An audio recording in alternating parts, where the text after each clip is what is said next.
Welcome to 80 or 80,000. I'm your host, Moses Newsom. And I'm your host, Big Stefano Lewis in the building. Are you living for 80 years or do you want to take your legacy and your impact well beyond 80,000 years? Let's find out. We're joined today by three young kings who are graduated with more than just diplomas. Okay. They're walking away with honors, high GPAs, and a heavyweight impact. Swizzy. First up, we got Dante James, who is a senior at Phoebus High School with a 4.65 GPA. He's a National Honor Society member. He's a varsity soccer player. What? He's a hospital volunteer. Talk about He is it. a mentor for young athletes. He stacked up many awards, including the College Board African American Academic Recognition Award. Woo! He's had the 200 Men Academic Achievement Award. He's made president's lists more than just once. My God. This fall, he's headed to VCU to study Pharmaceutical Sciences with a focus in medicinal chemistry. Genius. Let's go. And there we have Xavier Misse. He's a scholar athlete with Cameroonian royal roots and an international perspective. Okay. Xavier hails a 4.6 GPA Yep. an associate degree already under his belt. He's a part of the STEM program NYLF and Raytheon's STEM Stastic 12. Okay. This fall, he began his journey at LSU, diving in computer science while continuing to pursue his pursuit in greatness both on football and the basketball courts. Talk about it. And finally, we have Robert Staton III. Okay. He's a valedictorian at Phoebus High School, What? and he's a graduate with an amazing 4.71 GPA. He's an entrepreneur. He's an aspiring nurse who's earned his associate's degree in science even before crossing the high school stage. Swizzy. He's raised by a strong single mother. Okay. And Robert is the founder of Culprit, right? Woo! He's raising a clothing brand to be a household name in the United States of America. Here we go. Cardi. And now let's set the sights. And he's merging service, he's merging fashion and healing as he begins his career in nursing. These are all the stories that we live for. What? This is the mindset that we represent. Yep. Excellence, hustle, What? and heart. The highest level. So today we celebrate the journeys and we unpack the pressure. We talk about what's next for the future leaders and who's making history right now. Come on. So let's give a warm welcome for Dante James, Xavier Misse, and Robert Staton III. Let's go. Yeah. Woo! Welcome, gentlemen. Welcome to the podcast. What's up, How fellas? y'all feeling? How y'all feeling? Amazing. Nice. Dope to have y'all here. So we got James, we got Xavier, and we got Dante. How y'all feeling, man? Graduates, over 4.5 GPAs. How's that feel?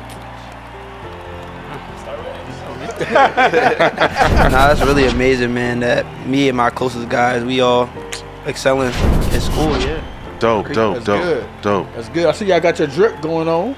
Yeah. Everybody got the drip going, the chains. Woo! I love it.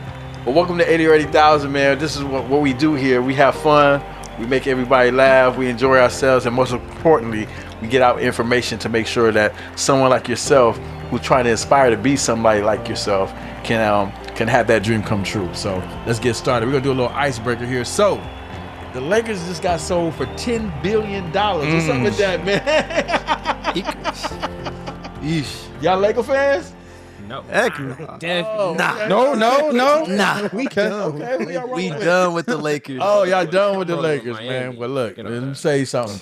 Y'all better become Laker fans real quick because it's gonna be some people. It's gonna be some things. It's gonna be hard to make it smile. You know what I'm saying? Like Pac would say. You know what I'm saying? What? But yeah, they got offered $10 billion today, and the team is sold. So it's going to get sold to the owner of the Dodgers. He made an offer for him, and then Jeannie Buss, the Buss family. Shout out to the Buss family. Shout out to the Buss family. So LeBron James, he bet some money on the Indiana Pacers, man. I would Waste of money. Waste of money. They done. Jay-Z did too. Jay-Z put up $1 billion. Jay-Z did too. Both of them All of done. them done. They done? Yeah, they done, bro. They put some money. They put some money up on the Pacers. So y'all giving up on the Pacers. That was Nah, I'm not though. Like I'm giving up on the Halliburton, paper. he got that in the bag. Like Oh, okay. Halliburton You know can't what get it. I'm No, saying? he don't. Halliburton can't get it. He can't get it done. Nah. Yeah, If they won a game 7, yeah, I think the NBA will try and make it a game 7. But I think Shea. That's what I think. Shea them That's, killing. Shea not. Yeah, Shea trying to get them going. They were trying to make it entertaining. Okay. And last but not least, this is the hot topic for the day. LeBron James says that the ring culture is overrated. The ring culture is something that's not important.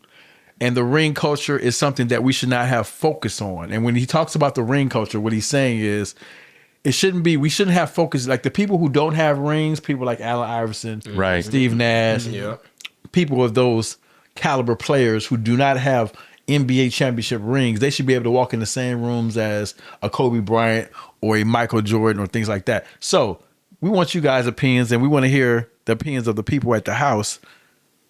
Is it important to have a ring or a championship, whether it be high school, college, or NBA, or is that not important as long as you got a bag in your game? Is it overrated? Yeah, go first. Yeah. Rings are important. He's gonna make that clear right now. Yeah, rings are important. The All whole right. goal of the sport is to try and win as a team. That's Gotcha. right. You know That's what I'm right. saying? So why would we Gotcha. dismiss having a ring from the GOAT conversation and stuff like that?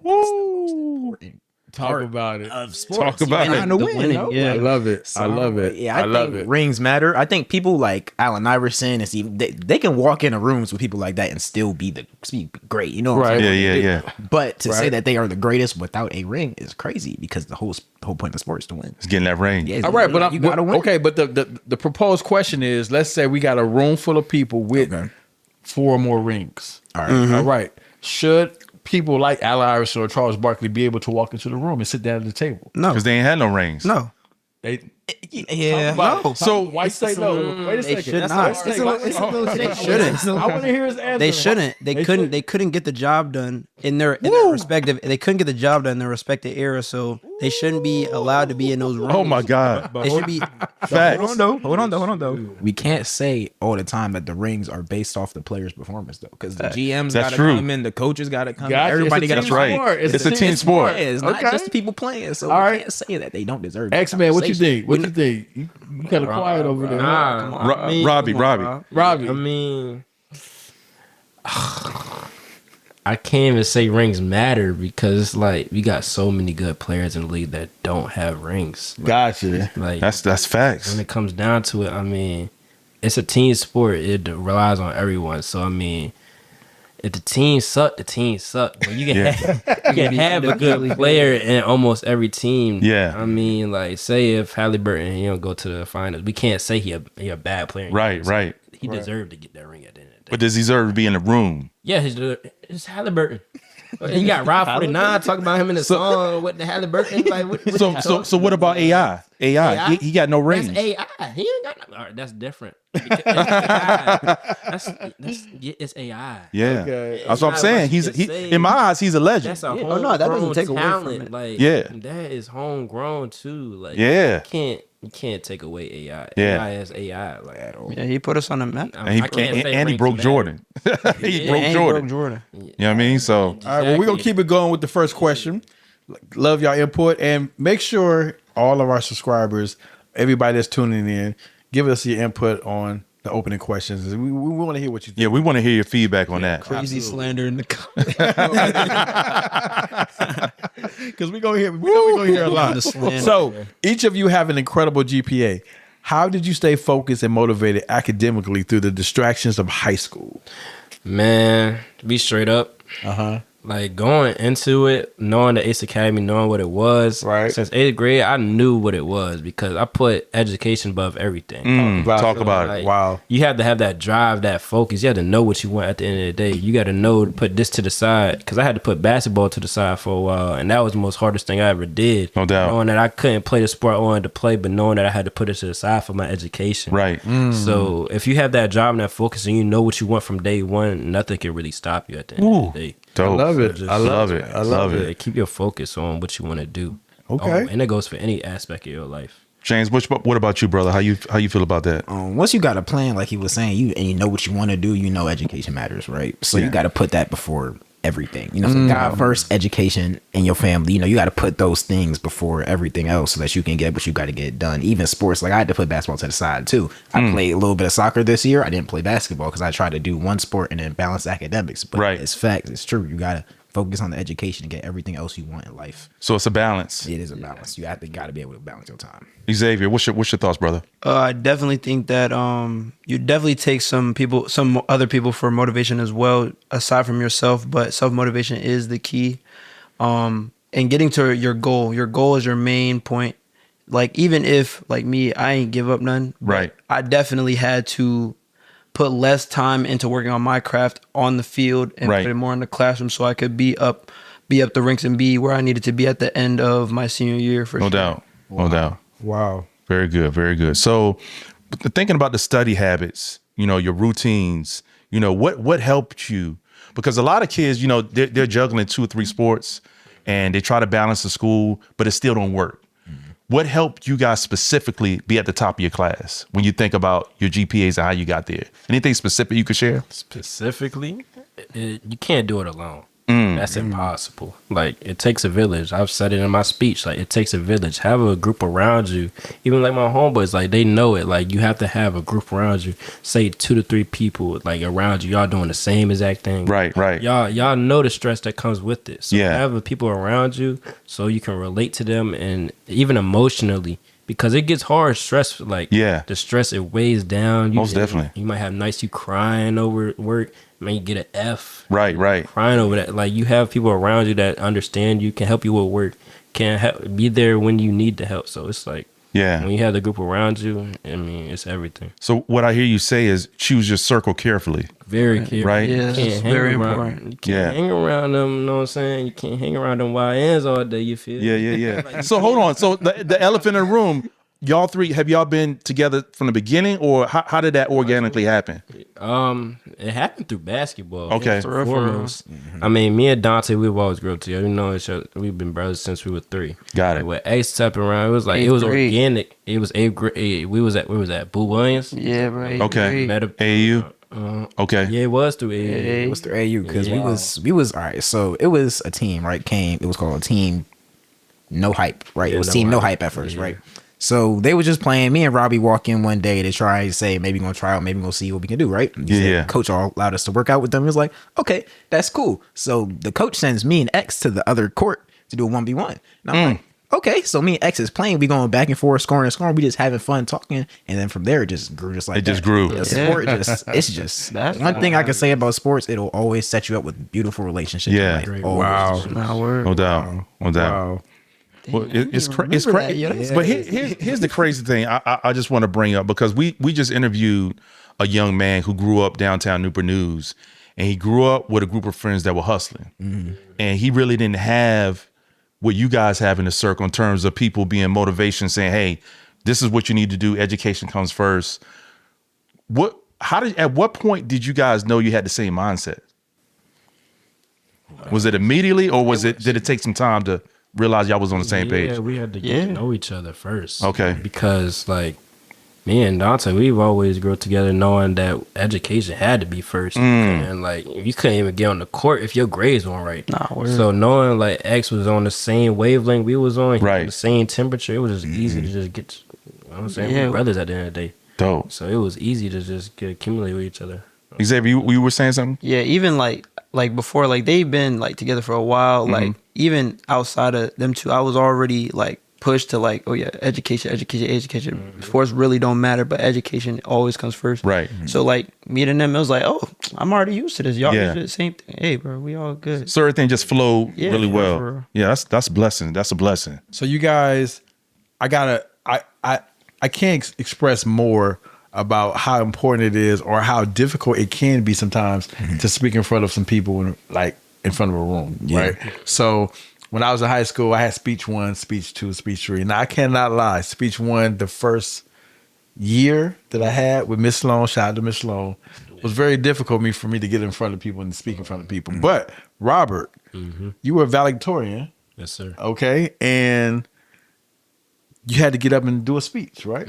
All right. Now, what was the message? What was the most important message you wanted to get out from your speech? And how nervous were you speaking in front of all the people, knowing that, and I can tell it in your face right now, knowing that you at the top of the hill as valedictorian. Talk about it a little bit.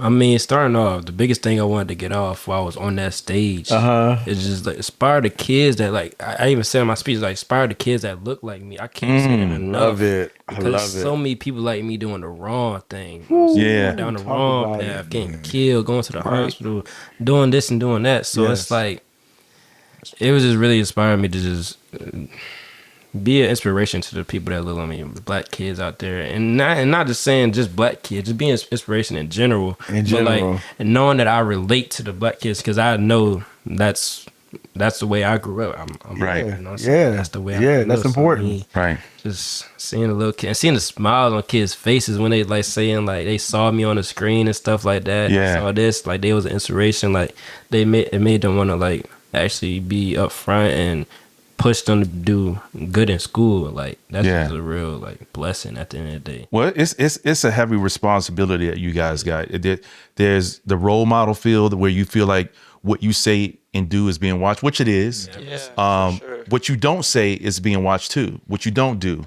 There's a time where, you do certain things and, people may say something where you want to buck or you want to say something out of character, but then you got to think about who you are, what you represent, how to make impact the community that you serve and that you're looking at. How do you deal with that stress in terms of when you're faced with a situation and you're not sure how to handle it? Do you guys support each other in that situation in terms of how to give feedback, how to react to certain situations? Not gonna lie, our mindset definitely had to change once we started like getting some attention. Cause before we realize like we're not kids, no, like we're not nobody. Like people like know us and they look up to us and they, like want us to do good. So we have to like change our mind. Like, oh, we can't really do no dumb stuff. Like we can do dumb stuff, but we can't do like over. Yeah, we can't do too much. You gotta check each other. For sure. Like I can't like have my boy out here doing this or doing that, being out. Like you gotta like check each other on certain things because people is watching and they want to see us go down. It's crazy. I mean, because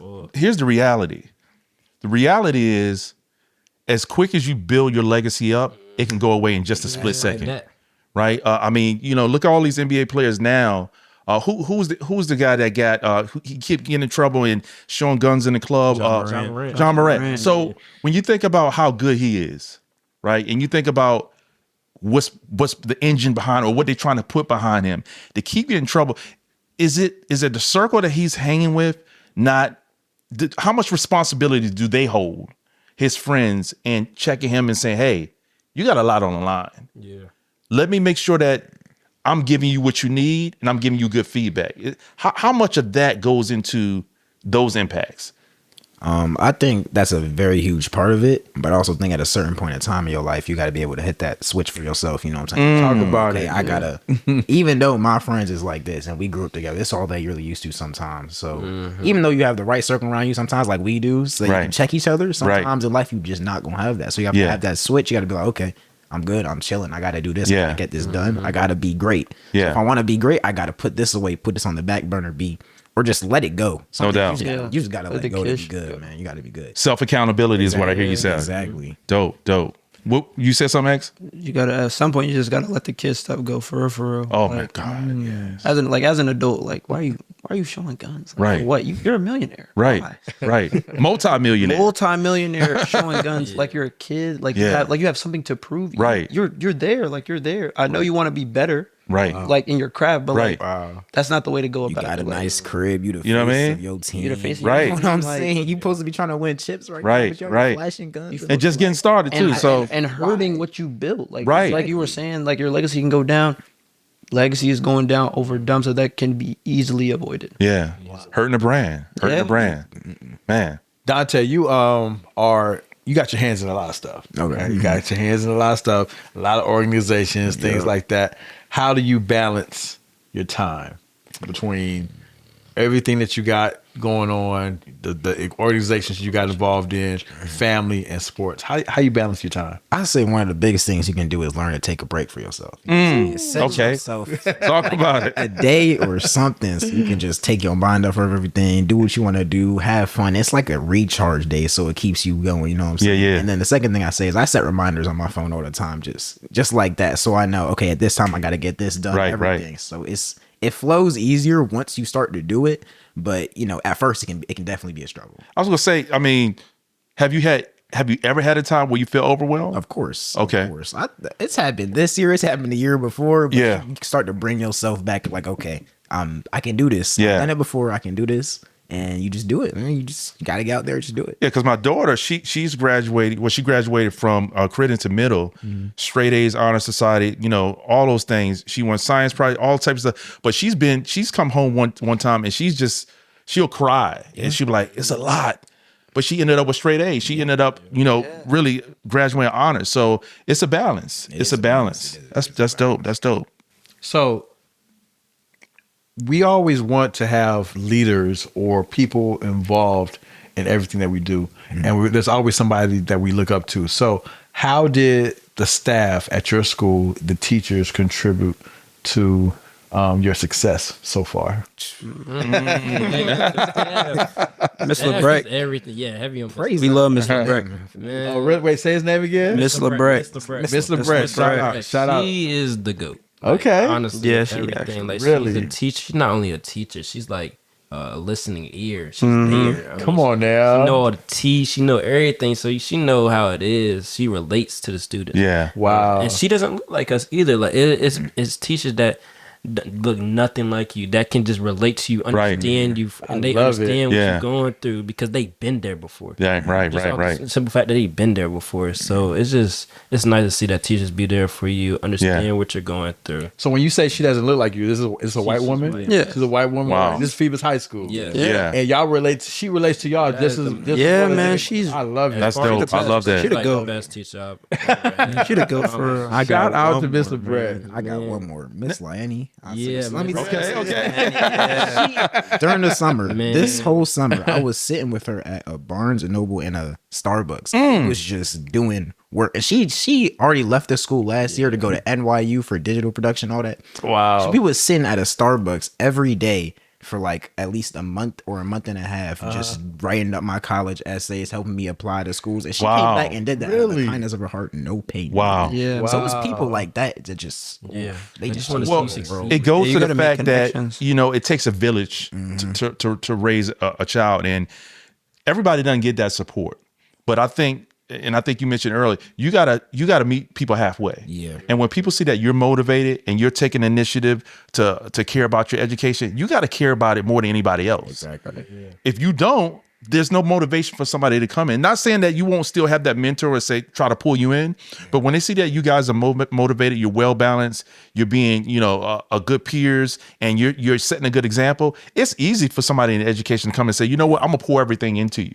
Just like you said, she said, sorry, she didn't have to. She didn't have to at all. She did not have Make to. it easier on her when you get there. You go there every day. Say, I want to do this. I'm going to get there. She's like, okay, I help you do it. Yeah. So just work with me. Exactly. So when you think about the underclassmen, any advice to them coming up? Because you guys didn't come out the womb just straight A students.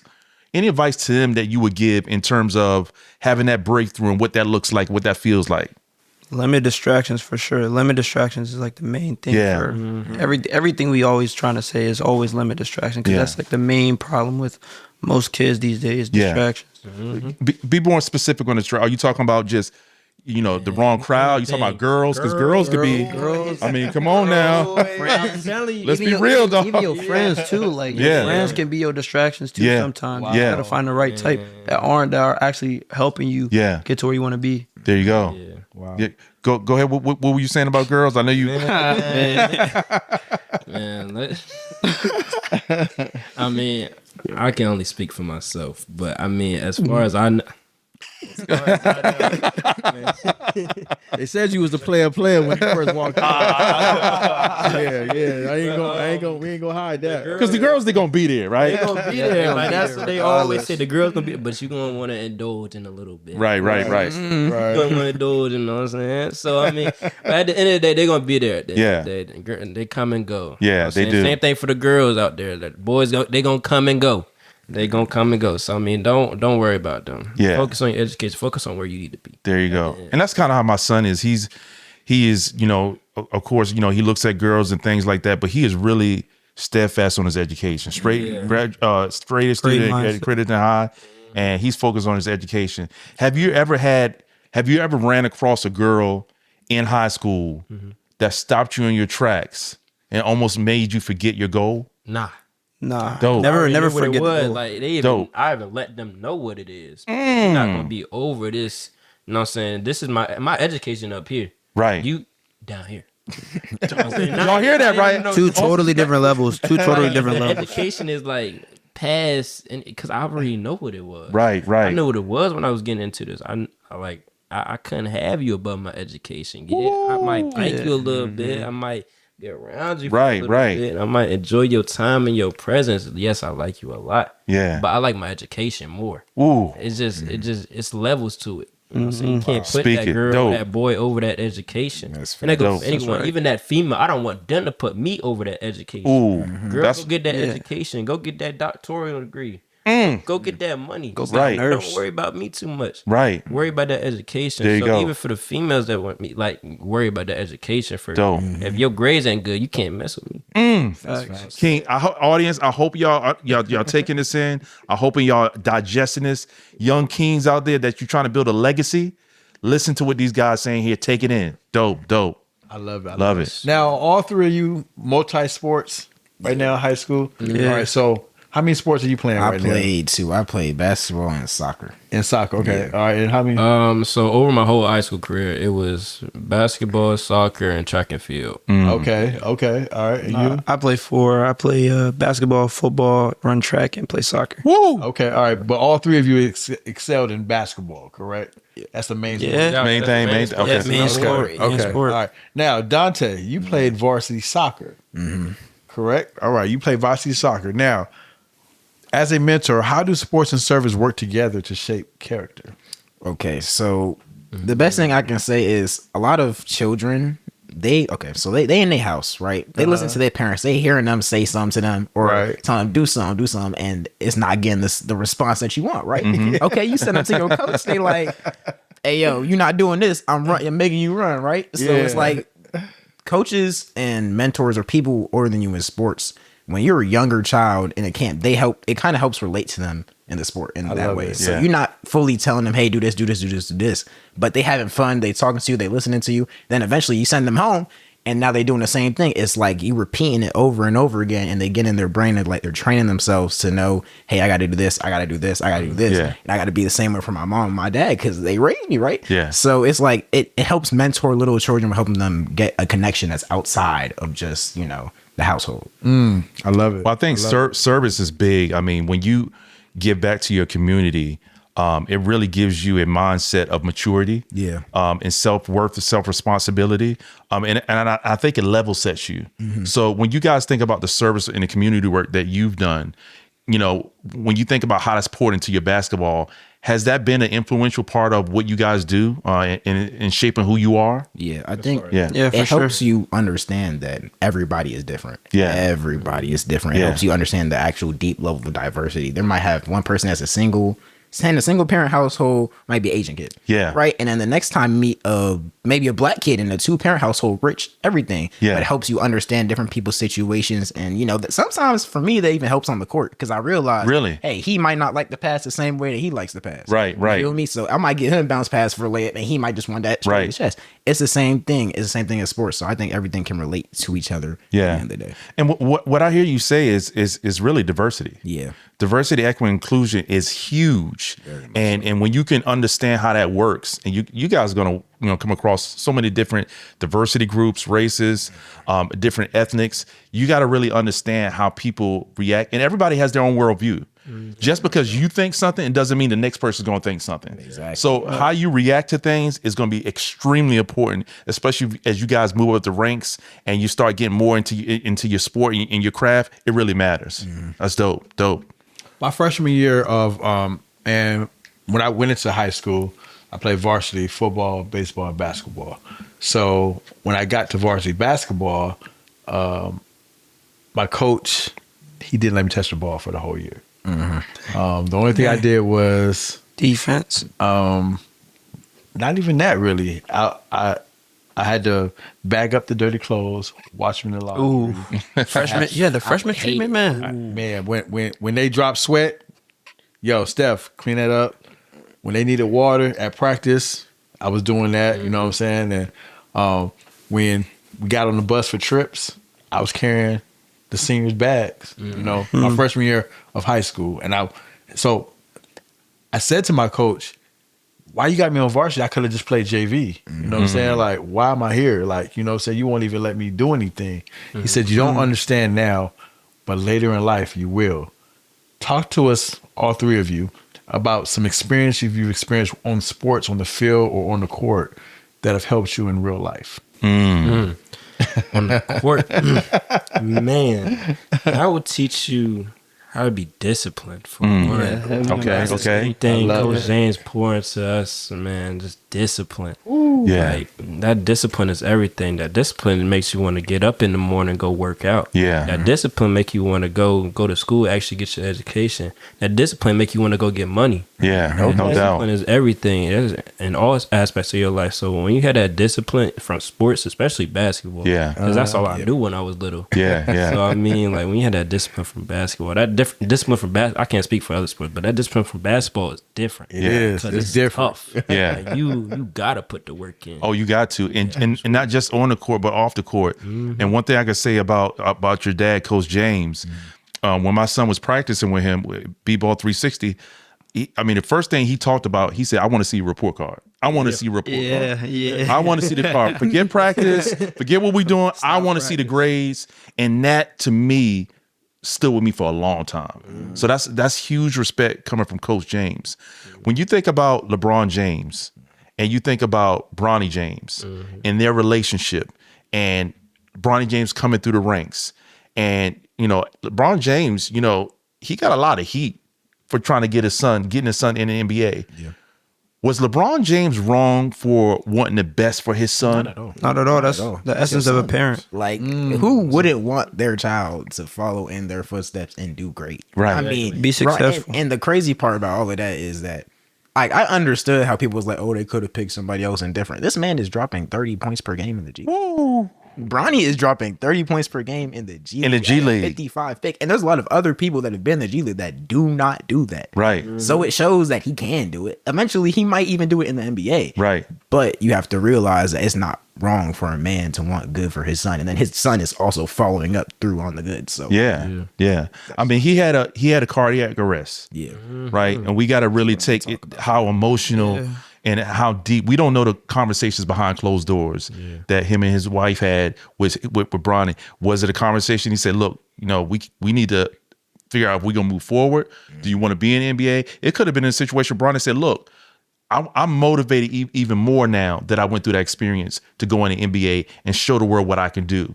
Right. But then we had Stephen A., have that confrontation with LeBron, and the whole world just went on fire. And when you think about what LeBron's done for his son and what Bronny James has done, people say, well, you need to be in the G League to spend more time. Like you said, he's dropping 30 points in the G League.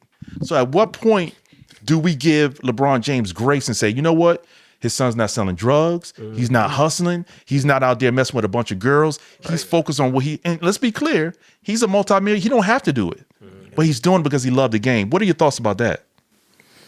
That's just a great father at the end of the day. He wanted the best for his son. Right. You know what I'm saying? You can't get on a man for wanting the best for his son, especially if you want him to be in the same position you're in. Yeah. You know what I'm saying? You want to play. That's crazy that he was on the same court as his son. His son. Like, that's insane. Like, I can only imagine how he felt in that moment. Because he's seeing himself in that position. Right. Seeing himself. He's literally looking at himself. Yeah. Alike. So, I mean...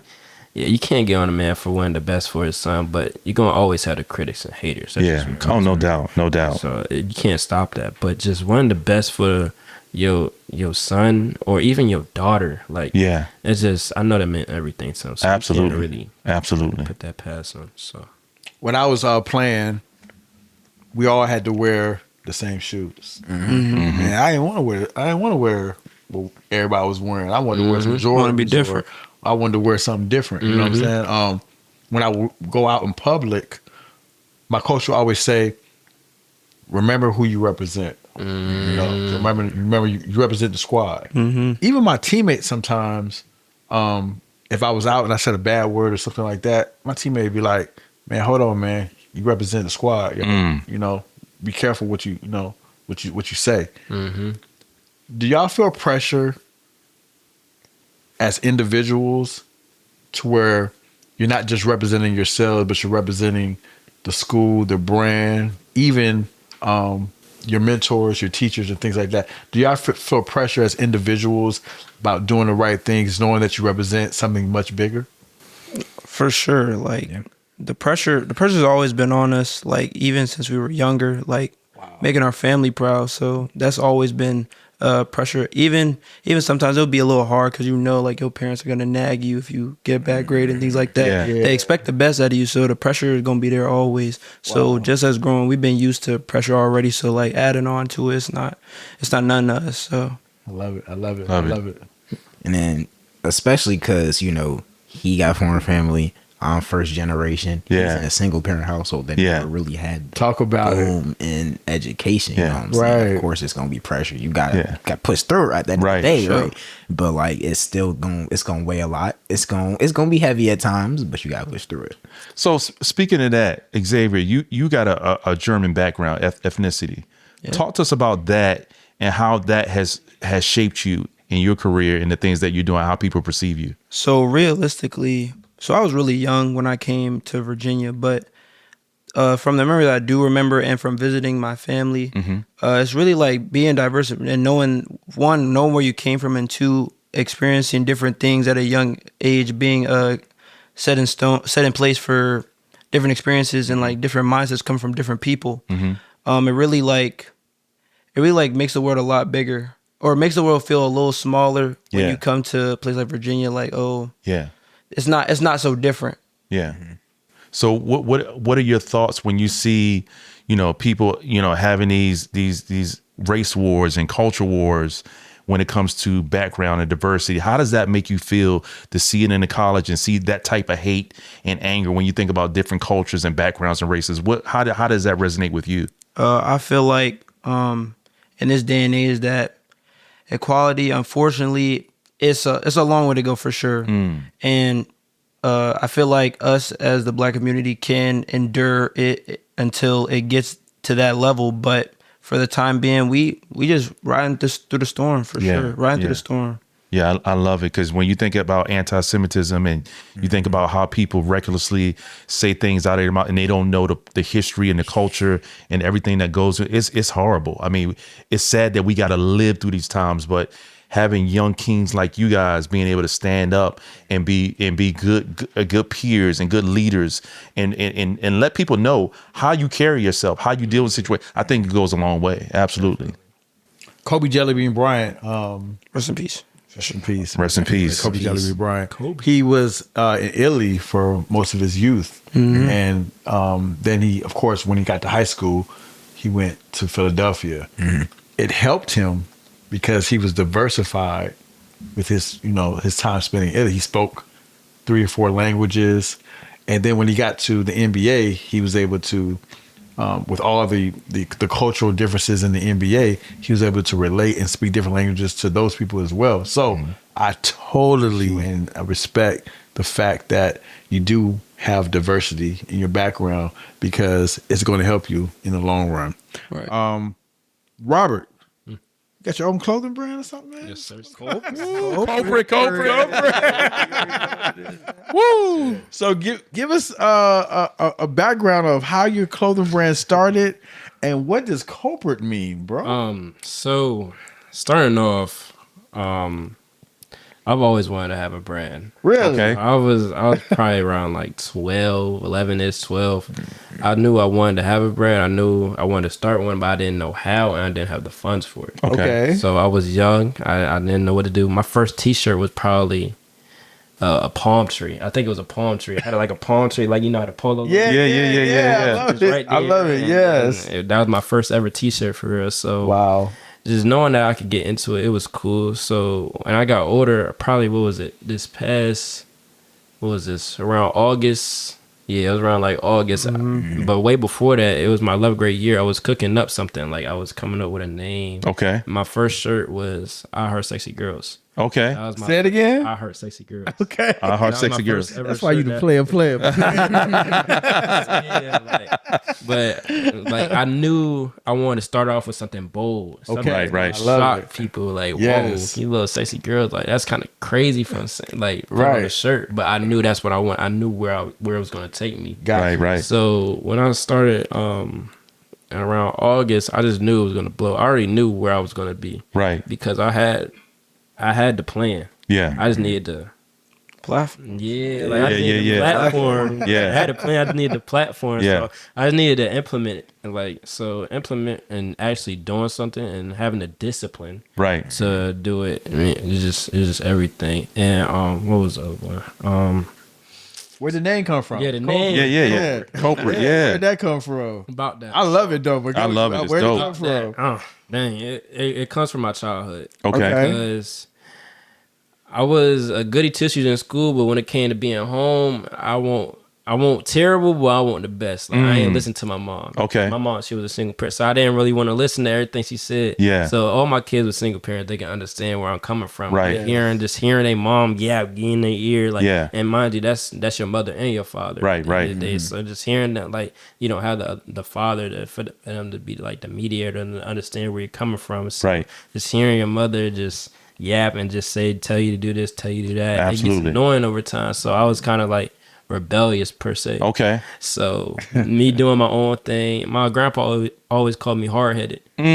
Not because I was bad or anything, Right. but like I just did what I wanted to do at the end. Did your own thing. Yeah. I always had my own mindset. I always thought for myself too. Even when I was young, I always thought for myself. Yeah. That's what something that like it kind of took people around me off. But Yeah. like when I got older, they started to like see like that's just him at the end of the day. Yeah. So when I say I was a rebel, it just correlated me putting like culprit because Right. because at first it was about to be rebel.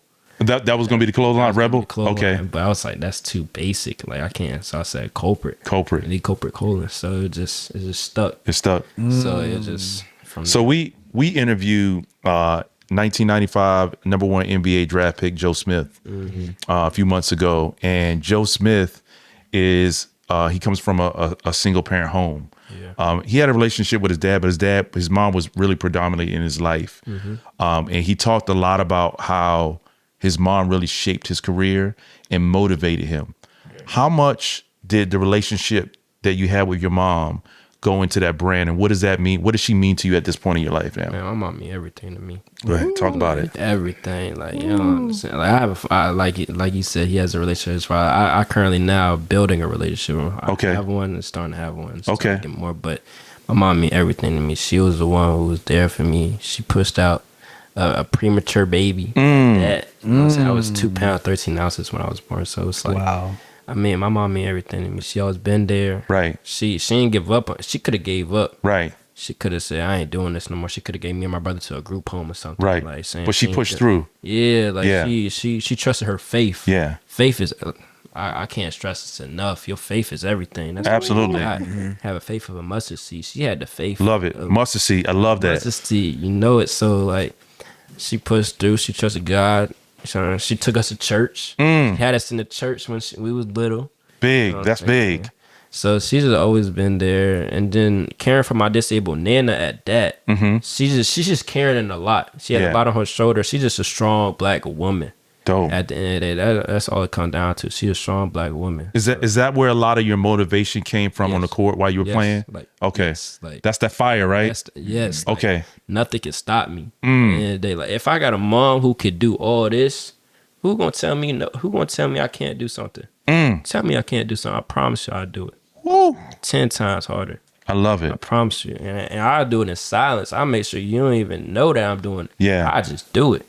And you gonna see it. Because it's like people see that fire.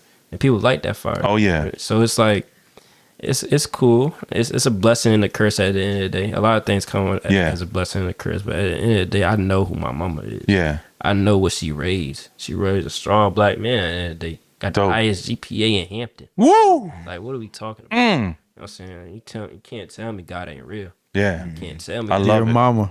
I promise you. But yeah, I love my mama to death. I might get on her nerves all the time. And I might make her love upset sometimes. Yeah. But at the end of the day, she know what it is. Shout out to mom, dude. Shout out to mom. Shout James, out to mama. I want you to share a little bit about your dad, man. Talk to us about Coach James, what he means to you. What impact has he had on your life? Too easy. Well, first Too easy. Sound just like too easy. That's Coach James. Too easy. Well, first of all, my mom actually works night shift as a nurse, right? She's been doing it ever since I was really young. Okay. So he was at home staying with me, writing down numbers and stuff, trying to teach me everything at my young age, late at night. Okay. Right? So he's always been there in my life. He's always been doing great for me. Dope. Keeping that, piece of him inside of me. Yeah. And then, as I grew up and I started playing sports and stuff, it's not just a dad now. Now it's a dad and a coach, right? So now you gotta find the fine line. How's that balance? That's a balance right there. I ain't gonna lie. At first, I hated it. Because it's like, everybody else, he done talking to them after a practice or after a game, and then you come home and you got the whole car ride with the man. Oh my God, that sound like me. And then on top of that, when you playing point guard, oh my God, hold on, did you have a lot of tough conversations in that car going back home? Yeah. Okay. Sometimes it was do you even want to play this sport? You got to want it for yourself. You got it. You know what I'm saying? It was like, did he bring you to tears? Did he bring you to tears sometimes? I'll go to my room. I would throw a pillow at the wall. Man.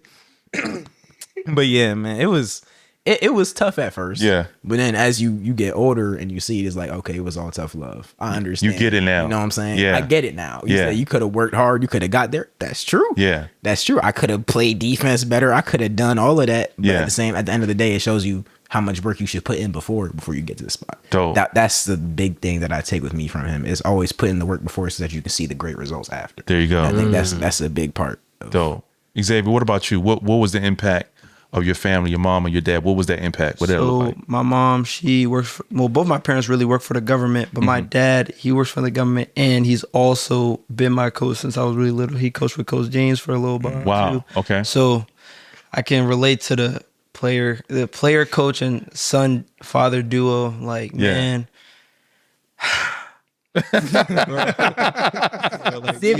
Bro, my dad, he's always been on my tail because he knows how good I am. Yeah. Wow. But sometimes I be down on myself. So he expects the highest out of me because he knows that I'm this elite player. So he wants me to be elite all the time. Yeah. And sometimes I don't be bringing it out. So he be pushing me every time. And car rides home, you ain't do this, you didn't do this, you didn't do this. Was there ever a time you felt like you let him down? Yeah. Yeah. A few times I feel like I let him down, or like there was like a spew in like 10th, 11th grade where I just couldn't. I knew I was better, but I just couldn't bring it out. Like, how did that make you feel? I felt like I was letting myself down. I was getting really stressed, and he was just like, "Man, I know you're this good. Yeah. Do you know you're this good?" Like, yeah. Yeah.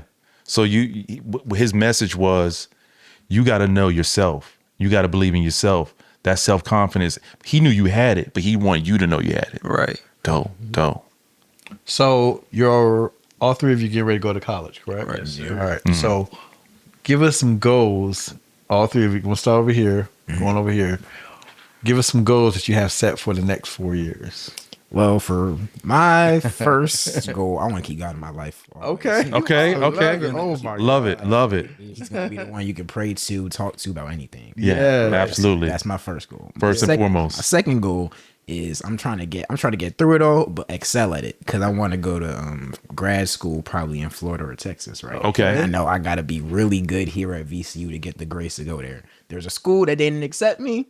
University of Miami. We hate you for right now. Right. Yeah. Right. Yeah. You, right. But no shade. No shade. I want to eventually get back to Florida, either University of Miami, University of Florida, or University of Texas at Austin. You know what I'm saying? I'm trying to go there for my medicinal chemistry degree, so I know I have to lock in these few years, do good, meet people, connect, and those are my big two goals right now. Talk to me about the chemistry piece of it. Are you looking to go into pharmaceutical sales, or talk to us a little bit about that? So, like, my big major piece out of this is I'm trying to have the biggest, or the first big pharma company in America that's owned by a black man. Wow. So that's what I want to do. I want to, like the Pfizer or the people like that, you want to have a good company that's big, huge, and sells a whole bunch of different products to people. And I want to do it in the environment where I can get it to not just people that look like just me, or people that look or white, you know what I'm saying? I want to get it to everybody. Right. I want it to be equal, I want it to be fair, I want the sales to be good. So that's my big piece out of that. Wow. So I want to do pharmaceutical sciences, but I want to minor in at least business or econ or something, so I can How much planning goes into that? Because I know it's not going to be a situation where you wait till you graduate to. Are you starting to planning now in terms of what that looks like when you graduate? Definitely. I already have a vision board. I've already written. Ooh, I love it. I have about 3 to 4 diseases or stuff up there. I researched them, the origin, all of that. What medications are already there to solve them. I already have all that out. I've already started reading pharmaceutical books and stuff like that. Dope. So I'm trying to get ahead of the game so that I know what I'm getting into and then how I can build from there. Love it. Love it. Robbie, what about you? Man, first and foremost, I have to continue corporate. Like, that's a no-brainer for me. I want to expand my brand to the fullest I can. Yeah. Have almost everyone on that campus rocking corporate. If you don't got a corporate train, you can't hang around me. You know what I'm saying? Yeah. Like, that's how I'm feeling. Where my corporate t-shirt? Is that a Dante diss? Is that a Dante diss? I ain't got it with me today, but I got it on right now. Okay. Yeah, you didn't want to put it on today. It's cool. I understand why. You know what I'm saying? Got a little, you know what I'm saying? Allergy, you know what I'm saying? That's going, but I understand. But number 2, I have to get through nursing school. I'm not even going to say get into. I have to get through nursing school. Yeah. I know I'm gonna get in. Right. God willing, I will get in. Right. No doubt. But I have to get through nursing school. Yeah. Get my BS in. You know what I'm saying? And then go to graduate school somewhere in the South. There you go. Somewhere in the South. And no matter where in the South, just somewhere in the South, because I don't want to go north. Yeah. And then 3rd, just keeping a good circle around me. Yeah. People that's just gonna push me, get me to my point. Because I doubt myself a lot. Why do you doubt yourself? Because I feel like it's always more to do. Like I feel like what I'm doing isn't enough. Like, yeah, it's a lot. It's great and everything, but it's more people to impact. The world ain't feel me yet. Right. You know what I'm saying? I feel like my city see me, but the world ain't see me yet. Right. So I feel like it's way more people to impact, way more people to inspire, way more people to just see that it's people out here who can do things that you can do also. Like, well, you got room to grow, right? You got more to do, and it's good that you push yourself. When you think about fashion, you know, think about Rihanna. She got Fenty, multi-billion-dollar brand, right? I love the fact that you starting your foundation early, right? You go on to college. You already got a good vision that's tied to your brand, because you've got to have a vision tied to the brand. The strength that you got from your mom, what you went through, your struggles, your trials and tribulations, that's your brand. And you started early. What designer or what person in fashion now has inspired you in corporate? Talk about that. Man, starting off, I got to give a big shout out to Tyler, the Creator. Okay. Okay. I've been down with Tyler even before they even started messing with his music. Yeah. Like, I've been down with Tyler, the Creator, man, ever since Goblin all the way. It's a song by Tyler, the Creator. It's called 7. Okay. Look it up if you want to, but I'm gonna look it up. It's a crazy song. I can't even lie, but like, it's just like his impact has meant everything to me. And the list goes on. Virgil. Yeah. It ain't much to say. It's just Virgil. Peace. Rest in peace. Rest in peace, Virgil. Virgil is big. And then recent people I've met currently, like people around me, because I don't want to just put out the big names, but I had to start on the people like that's around me. It's a lady named Miss Vicky. She's an African. I'm about to be in her model walk tomorrow, because I have a model gig tomorrow. Like, she has inspired me so much, because she had made my first African fashion thing. Okay. It was like a hoodie, but it was in African like patterns. Okay. And like, that was a big inspiration. Before I even knew it was an inspiration, because I just had it. So I didn't even really know what it meant, because my mom bought it for me or whatever. I'm gonna just wear it or whatever. So she was a big inspiration, because it came full circle, because now I'm working for her, doing things for her, doing model things for her. And then lastly, this guy named, I just met him at a model gig. His name is Mr. Carlisle. Okay. Mr. Carlisle, man, like his energy is like everything, because it's like he's so into fashion. He's so into, you gotta wear this. Like, you're gonna look great in this. I was just did a modeling gig for him. Okay. It was in Norfolk. Okay. And now I'm happy. And it's not about, and another thing, it's not about what you know, it's about who you know. Because he's about to put me in New York Fashion Week. Oh, wow. I've never been in any fashion thing in New York and anywhere else. Like, he's about to have me in all these modeling gigs. He just wants to see the best for me. That's why I just love this. Well, you're right. It's all about relationships. And I'll tell you this, and Stefano could back me up on this. We just interviewed not too long ago Arlandra. She is a fashion model, and she did Fashion Week on New York Fashion Week. She's done runways for top designers. Wow. She's right here in Virginia. So when we're done, we will connect you two, so that way y'all can collaborate. She has her own fashion show here in Virginia. It's one of the biggest in Virginia. Absolutely, Stefano. You want to touch upon that? That Landry. Yeah.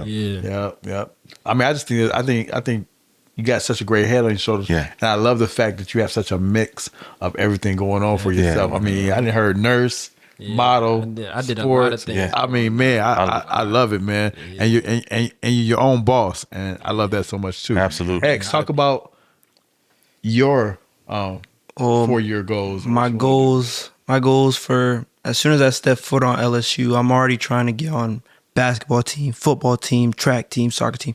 All of that. Any sports that I can get into. Any sports that I can get into. That's the first thing I want to get into for sure. Like that's shout out to LSU. That's definitely one of my goals. And it's not even about going pro. I just love these sports like so much. Like I really want to continue it. But aside from that, the reason I went to LSU, the computer science program. Yeah. I want to excel in that for sure. Like that's always been a part of me. Like ever since I was young, I used to mess with Legos. Yeah. Legos. I build stuff by myself. Oh my God. By myself. I used to make so many things. Like my mind would just be racing with ideas. And then as soon as robotics came with Legos, hopped on that right there, and that's how I got into STEM and things of that nature. Yeah. And then I want to continue grad school. I probably want to go to like Stanford or MIT or something like that. Oh wow. Definitely the high-end schools where people like that are somebody as soon as they get out. Yeah. And after that, I want to make technological advancements for big companies like Apple, Microsoft, and things of that nature. Woo! Yeah, for sure.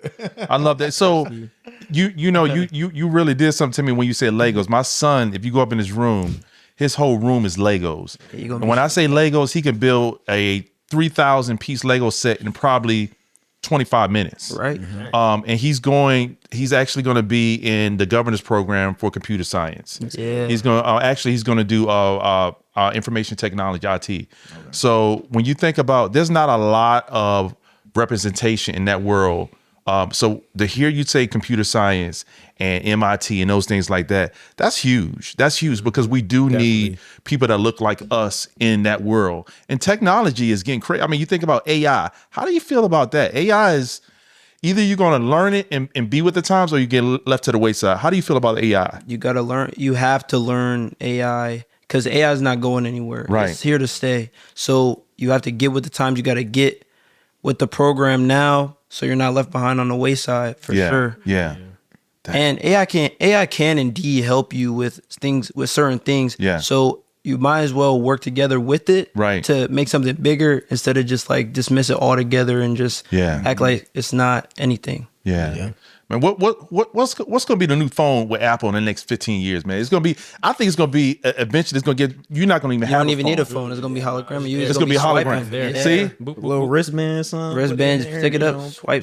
But you're going to be the one to lead that and make that. There you go. I love it. You're going to see me somewhere. You're going to see me somewhere 50 years, man. I love it. I love it. I love it. Where it is, somewhere. Somewhere. Shoot, you might even see me in China. Woo!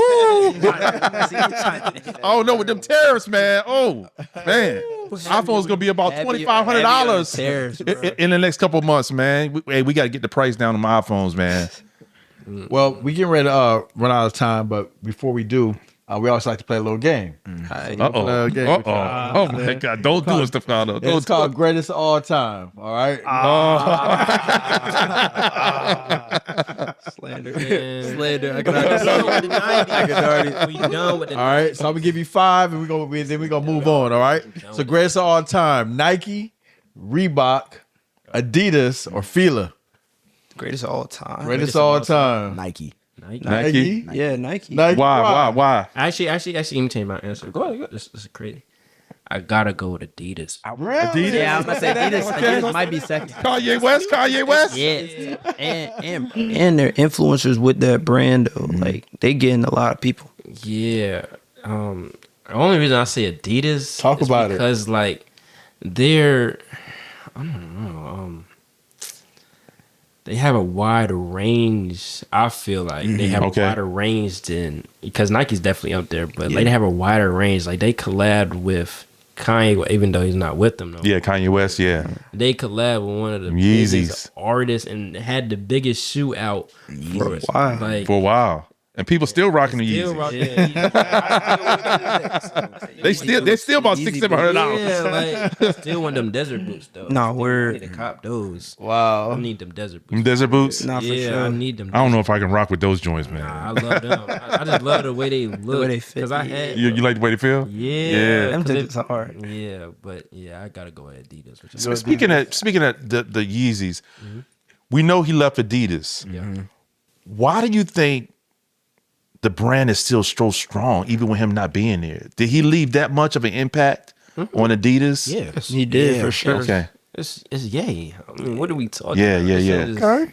He's him. There's nothing much to say about he's him. Yeah. Regardless of what anybody say, he's him at the end. Yeah. He might say That's the him. most That's him. craziest things. So he say what he want. We got freedom of speech. Freedom of speech. He can say what he want. He definitely know how to get attention, don't he? Yeah. Good or bad is good still or attention. bad. Attention. Good or bad. Y'all still making money. But what's crazy, after the Super Bowl, a lot of people don't know that was a marketing scheme.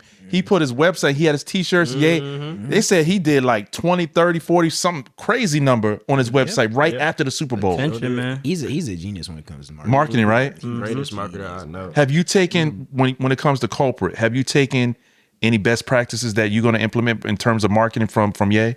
It started with I Heard Sexy Girls. Like it started with bold wording or bold. What's the word? Fonts, things like that. Phrases as well. Yeah, like bold phrases, like just something to catch somebody's eye. Be like, whoa, like, dope. Like my next, I just little sneak peek of what I'm about to get into. But and one of my friends, he even asked because I had the shirt on, but it's about to be different. But it's about what does it say? Being black is cool. The SHIT word kind of dangerous, but it's cool though. It's something wrong along the lines. I had to look at my iPad and see what I said, but it's just saying like being black is dope, but it's dangerous though. Yeah, along the lines of that. Yeah. So it's like just saying bold things, like saying what comes to mind, right? Just being your own creative, being truthful. Yeah. Like just making what you want every day. Because if you like it, then everybody else going to tag along and be like, well, that's cool too. I like that too.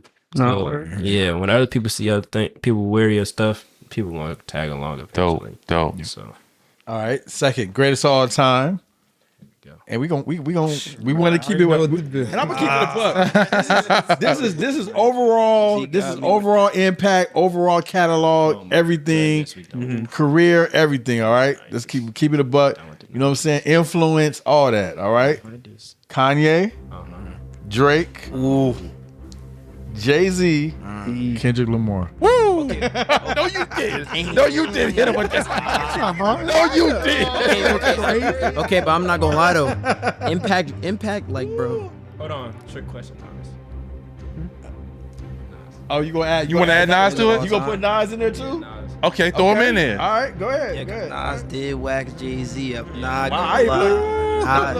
Ether? You talking something because what y'all know I about thought y'all was Ether? too young to know about Nas. What y'all know about Ether, bro? Ether, okay. We know about Ether. All right, so Nas.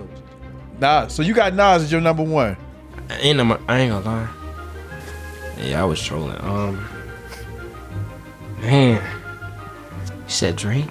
Yeah, Drake. He said Drake, Kendrick, Jay-Z, Kanye, and Jay-Z. Who just, by the way, he just got shamed in Canada. Kendrick Lamar, for those who don't know, went to Canada. He performed a song and Not Like Us. He performed twice. Yeah. And after he performed Not Like Us, they said, one more time.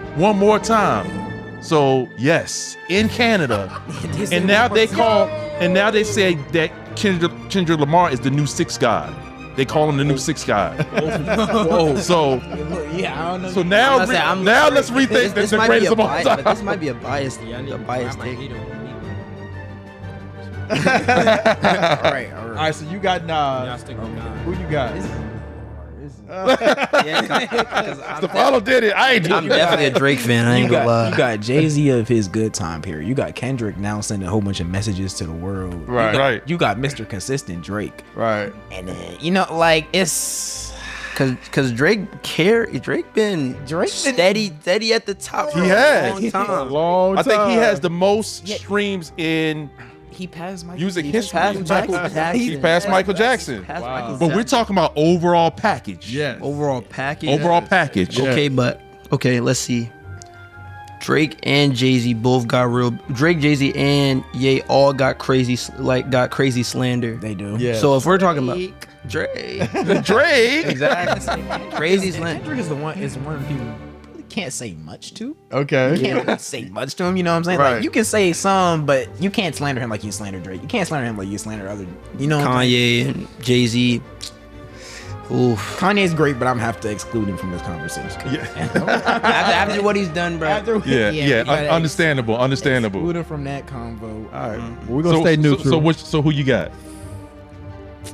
Ooh. I ain't gonna pass on this. You want to come back to you? We'll come back to you.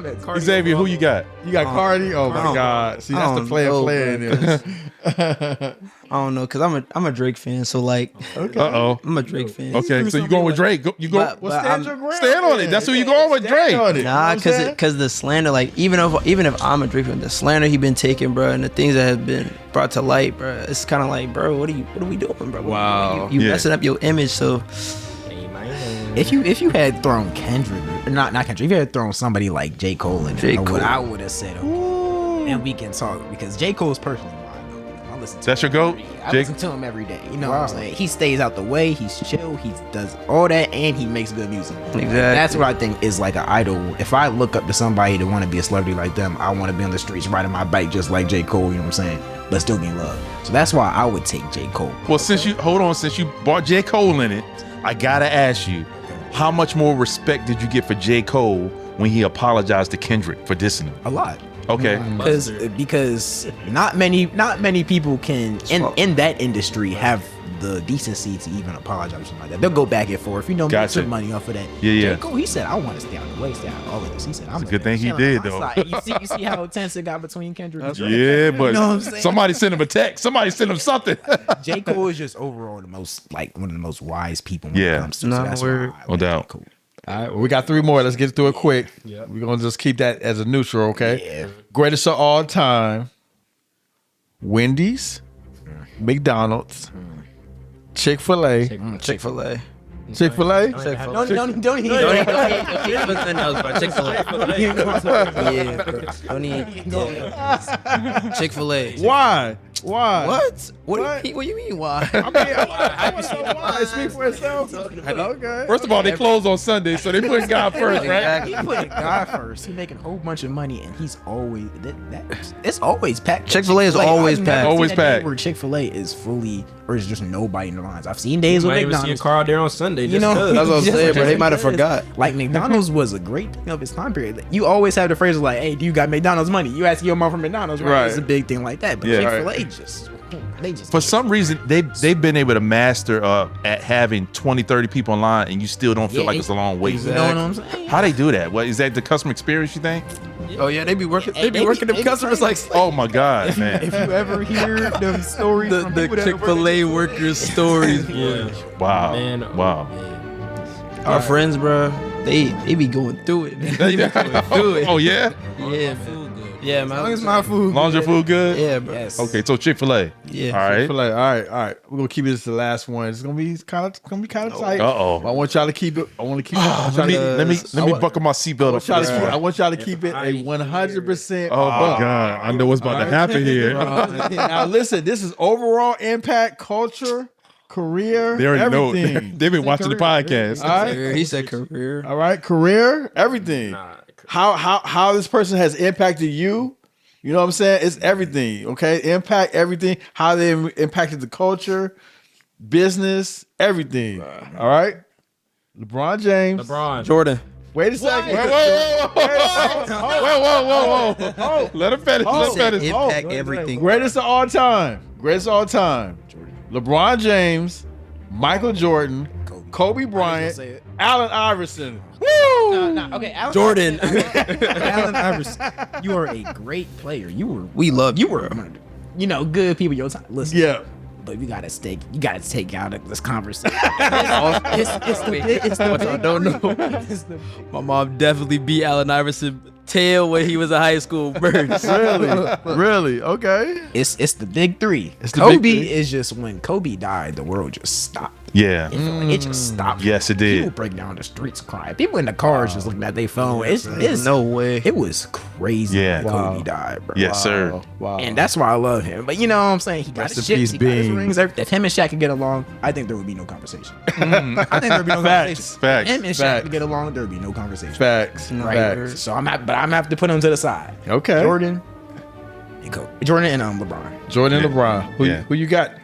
Out of those two, who you got? Me personally, because Yeah. after watching, I forgot what was it called. The Last Dance. It was the last Last Dance. After Yeah, watching yeah, the Last Dance bro, and reliving the whole experience, bro, because I've always loved the older generation and players and stuff like that, right? Right. I love LeBron. LeBron is the king of longevity. I think that all plays in a good conversation. But Jordan, bro, he just had a I don't care mentality. I'm gonna get it. Yeah. I'm a win. I'm gonna Yeah. win no matter what. No matter what. That's just the mentality that I like to Wow. see from a player like that. And then Yeah. LeBron, like we just said, he said, "Oh, rings don't matter." Now it's harder to defend.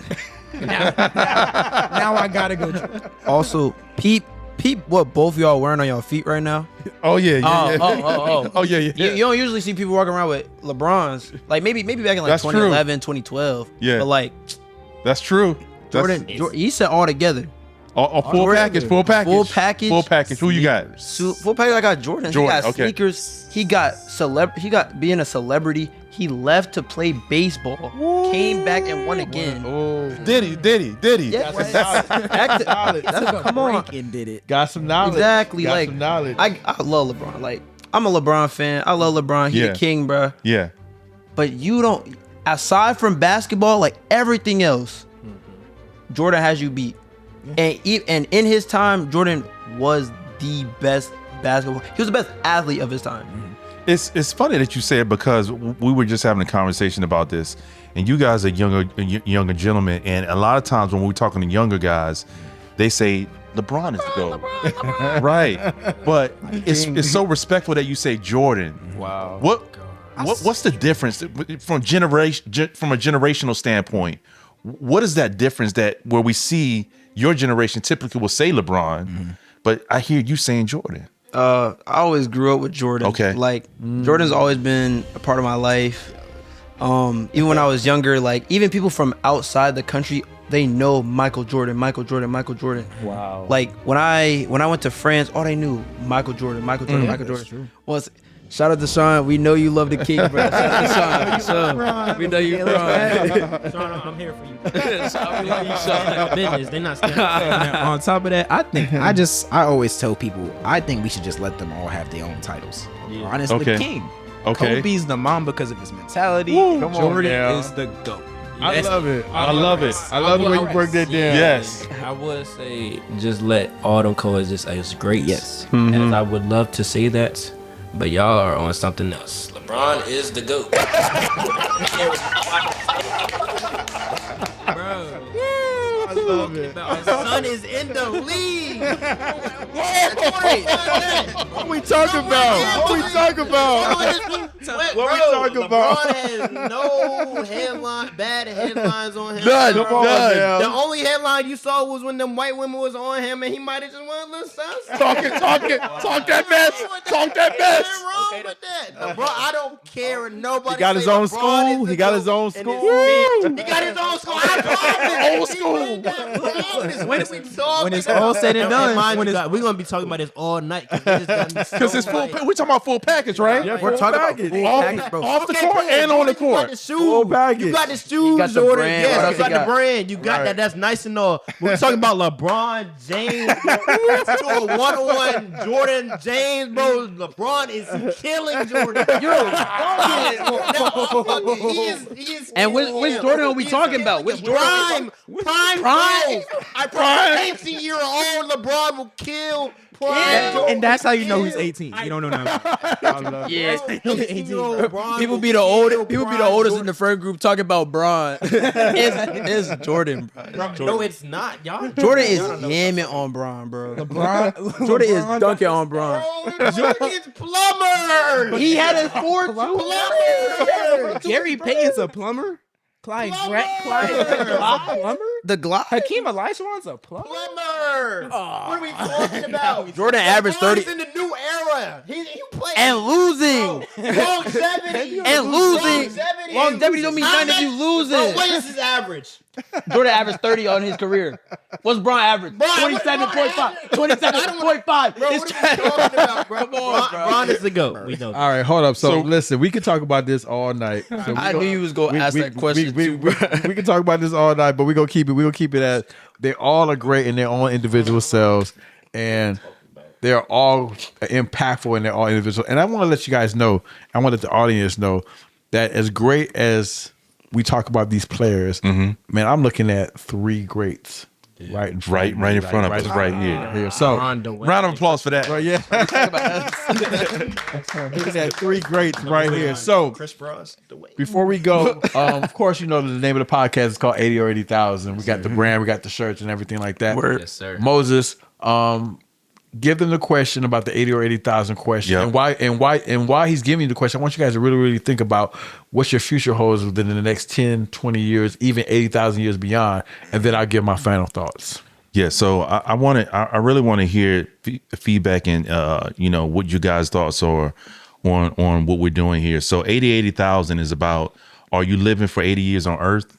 Meaning, are you living for the moment? You just trying to get your money? Are you living for impact, legacy beyond 80,000 years? What people say about you, who you helped, who you supported.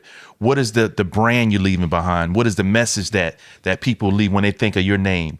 Which one? You living for 80 years on Earth or beyond 80,000 years? 80,000. 80,000? First of all, I think that's an amazing question to ask because it's not talked about enough. People only think about their time here on Earth. They don't think about the afterthought. They don't think that big of themselves. So I think that's an amazing question. And 80,000 is for sure. You want your name in history books. I want my name. Right. I want my name in classrooms. Talk about it. Talking about it in the future. When you talk about medicine in the future, I want my name on something. Dope. I want on something there, bro. So that's why 80,000 is gonna be the one that for me. Even longer. Let's say $1 million. If we make it, if Earth makes it that long. Let's say Earth makes it that long. Heavy on if Earth makes it that way. Robbie, what about you? I love it. 80 or 80,000? What are we talking about? There we go. Man, we only on this earth for a short time. Yeah. Talk about it. Until we enter the afterlife, man. We only here for a short period of time. Yeah. We gotta make a statement while we here. Like Dante said, I want my name in history books. Yeah. I want my name talked about. I want to know that Robert Staton III made an impact in this way. Absolutely. I changed the world. Absolutely. Yeah, dope. 80,000. 80,000? X. 1,000. Yeah. 1,000.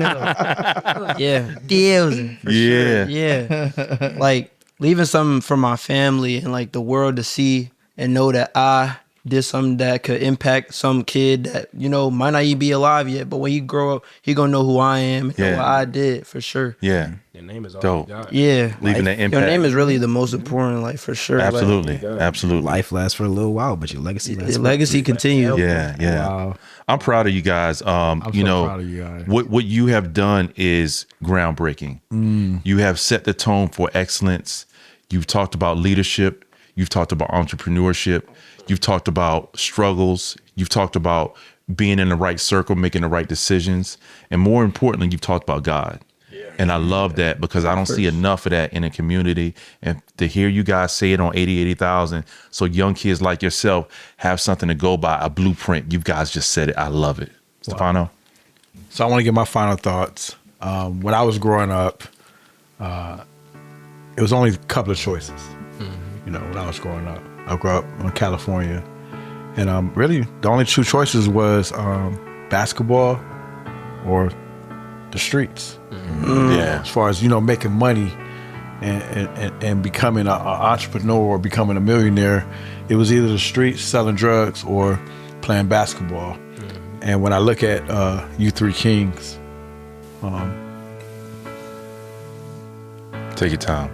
Take your time, brother. It means a lot to me because y'all are just exceptional.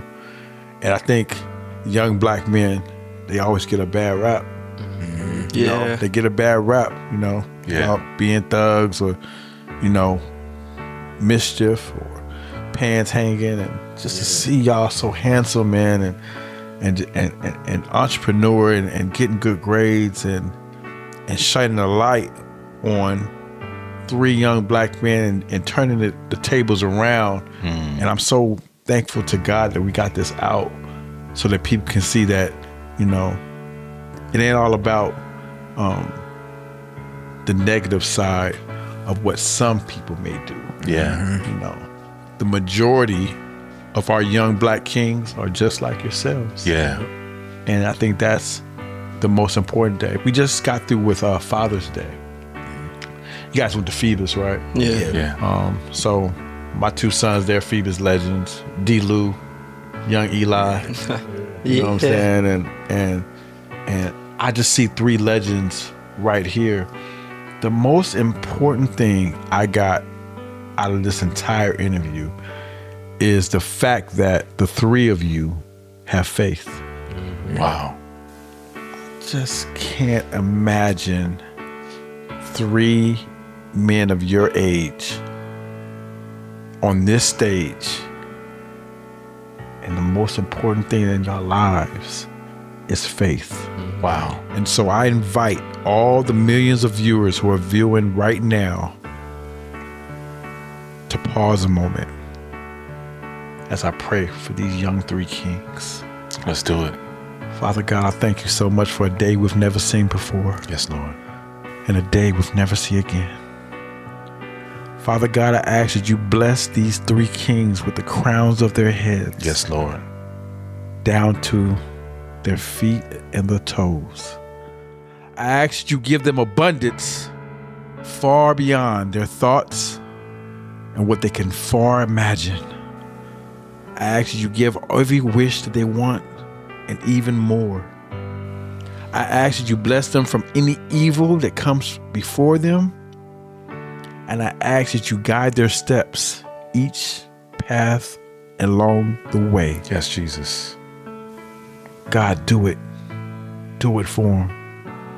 Whether it's being a nurse or entrepreneurship or exceeding in sports or just plain old just making it to 80 years. I ask that you grant them longevity.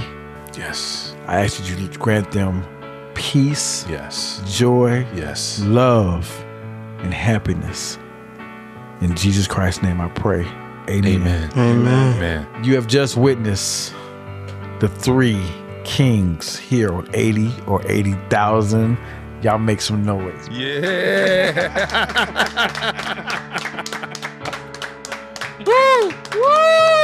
We the new blueprint. There we go. I love it. I love it. I love it. Man, we got to get y'all back, man. Yeah. You know what I'm saying?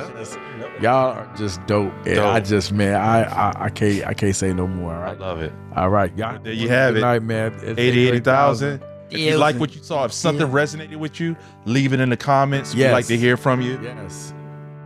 Good night. That's it. Good night. Take the risk, shop Cobra. You already know that. Yeah.